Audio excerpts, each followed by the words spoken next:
Assalamualaikum warahmatullahi wabarakatuh.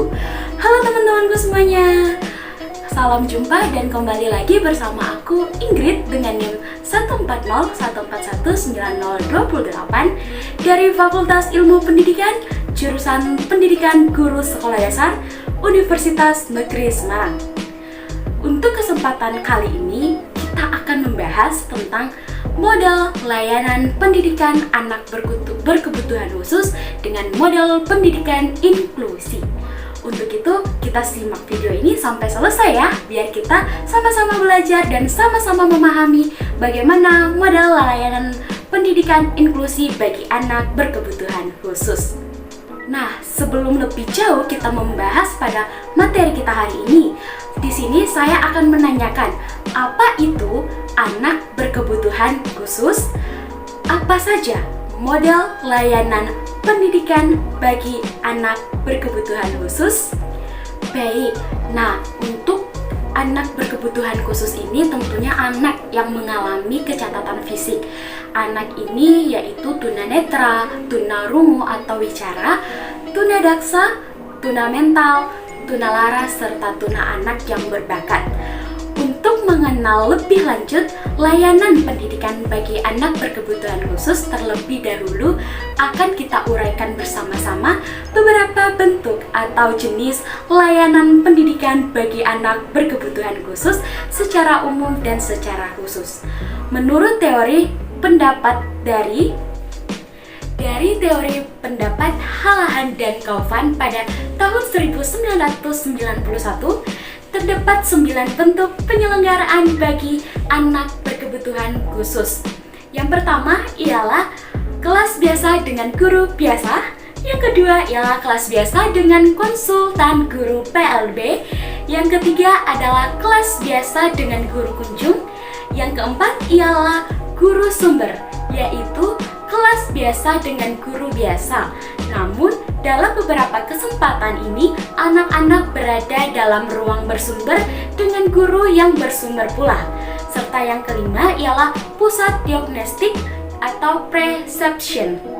Yang keenam ialah pendidikan di rumah atau di rumah sakit, yakni di sini terdapat kondisi anak yang belum memungkinkan untuk masuk pada kelas atau sekolah yang biasa. Adapun yang ketujuh bentuk layanan ini ialah kelas khusus di sekolah biasa bersama guru PLB. Layanan yang kedelapan ialah sekolah luar biasa tanpa asrama. Serta yang terakhir ialah sekolah luar biasa berasrama. Itu tadi model layanan pendidikan bagi anak berkebutuhan khusus. Selanjutnya, di sini kita akan membahas tentang layanan pendidikan atau sekolah bagi anak inklusi. Sebelumnya, ada yang tahu tidak apa itu sekolah atau pendidikan inklusi? Untuk konsep inklusi, di mana sistem suatu instansi atau lembaga yang menyesuaikan dengan kebutuhan siswa. Selain itu, integrasi lebih berfokus pada kurikulum dan diatur oleh guru.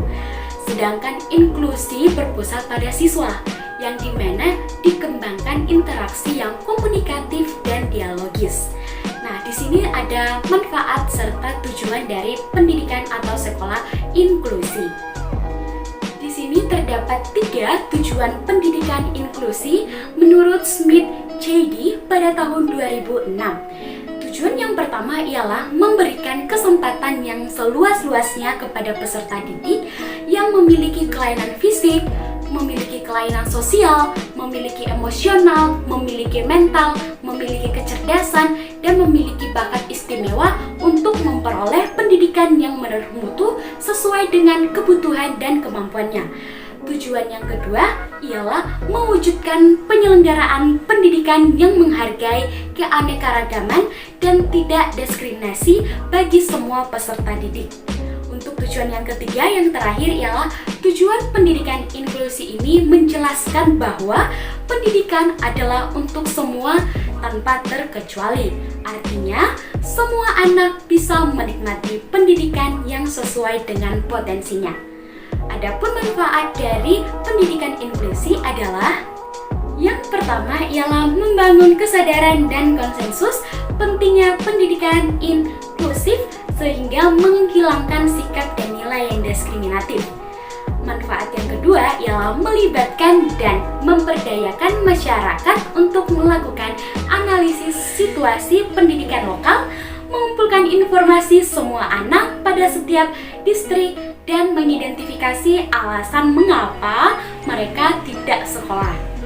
Manfaat yang ketiga ialah mengidentifikasi hambatan berkaitan dengan kelainan fisik, kelainan sosial, serta masalah lainnya yang terhadap akses dan pembelajaran. Adapun manfaat yang terakhir, yang keempat, ialah melibatkan masyarakat dalam melakukan perencanaan dan mentoring mutu pendidikan bagi semua anak.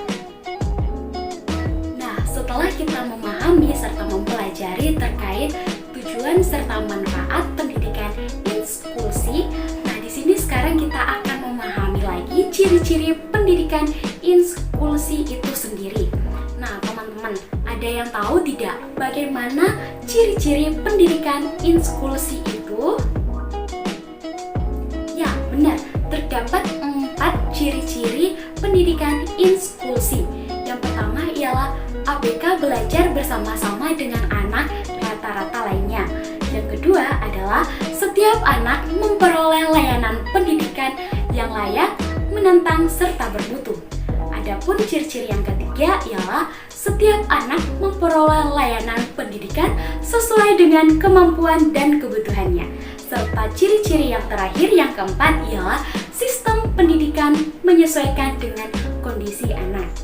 Nah, setelah kita memahami ciri-ciri pendidikan inklusi, di sini ada 3 alasan mengapa ABK memerlukan layanan pendidikan yang khusus.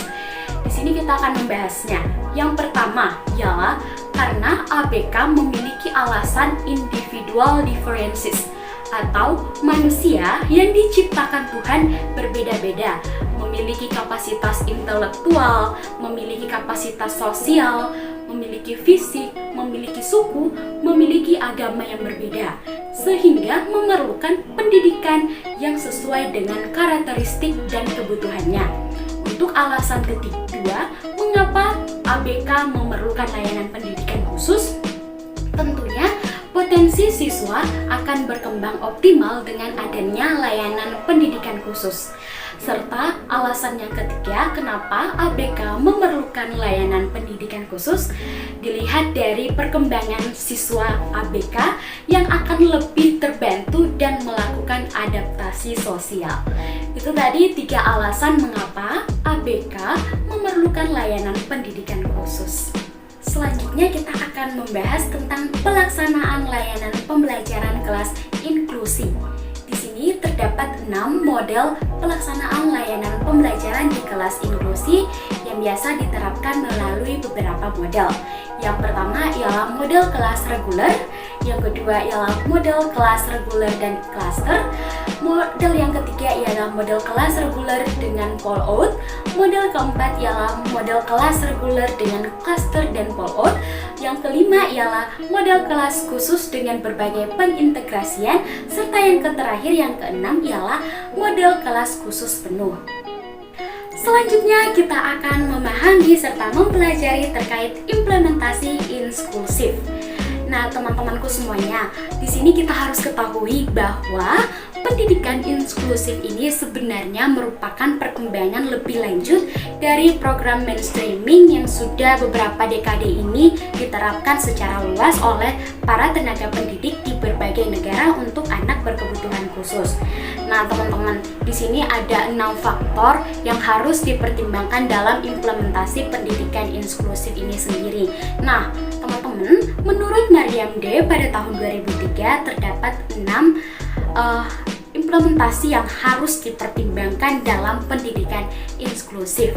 Yang pertama ialah kebijakan, hukum, undang-undang, serta ekonomi. Yang perlu diketahui tentang adanya undang-undang khusus yang mengakomodasi kepentingan anak berkebutuhan khusus, serta adanya dukungan dana dalam implementasinya.